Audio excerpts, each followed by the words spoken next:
Story RH, le podcast RH qui ne vous raconte pas d'histoire. Bienvenue à toutes, bienvenue à tous. No, I'm not a writer. Okay. Dans cet épisode, nous allons vous parler de reconnaissance. La reconnaissance, c'est vrai que c'est un peu le paradoxe du management.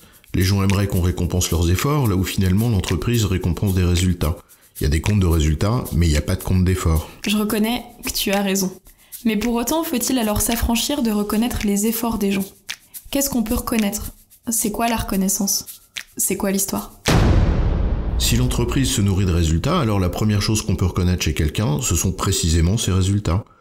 Un résultat minimal d'abord, qu'on attend du titulaire d'un poste et qui se matérialise par un salaire de base, puis on porte un regard sur ces résultats, et on dit si c'est une performance ou si ça n'en est pas une. Et dans le cas où ça en est une, alors la récompense se traduit par des primes variables, un bonus de fin d'année, bref des éléments de rémunération variables et individuels. Mais on peut également reconnaître les compétences des gens, et c'est la deuxième dimension. Oui, en effet, c'est la deuxième dimension, mais on peut d'ailleurs aussi mettre des éléments d'ordre financier en face, parce que finalement la compétence est une promesse de résultat à venir. Ça se matérialise par exemple dans une politique de classification, ou de grading, avec le degré de maîtrise du poste. Est-ce qu'on débute ?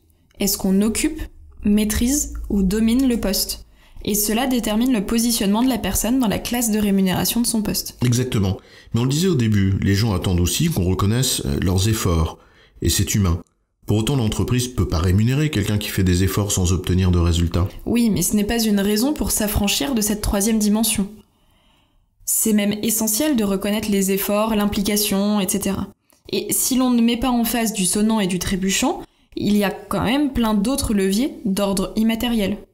Je te donne des exemples, un feedback constructif, remercier, valoriser un collaborateur ou une collaboratrice pour ce qu'il ou elle a fait de bien, etc. C'est vrai que plutôt que de pointer sans cesse du doigt ce que les gens font de mal, ou d'être sur leur dos à longueur de temps pour les contrôler, ça ne nuit pas de pointer ce qu'ils font de bien, de les féliciter, de les encourager. Attention, ça ne se substitue en aucun cas à la dimension financière, bien évidemment, mais c'est quand même extrêmement important. Et puis il y a la quatrième et dernière dimension de la reconnaissance. Reconnaître la personne pour ce qu'elle est, tout simplement, à savoir une personne. Reconnaître la personne, non pas pour ce qu'elle fait, mais pour ce qu'elle est. Et elle est un être humain, et qui, comme tout autre, a le droit d'être respecté. En fait, ça nous renvoie aux fondamentaux. Les conditions de travail, bien évidemment, mais aussi les règles les plus élémentaires du respect de l'autre, et du vivre ensemble. Peut-être même à commencer par la lutte contre toute forme de discrimination, mais ça, c'est un autre sujet. En résumé, on peut reconnaître 4 dimensions chez une personne.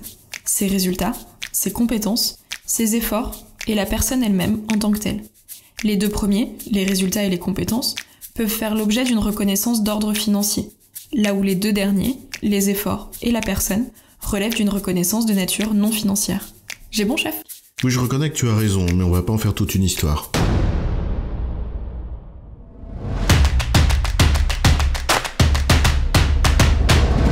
Story RH, le podcast RH qui ne vous raconte pas d'histoire. Retrouvez tous les épisodes sur storyrh.fr.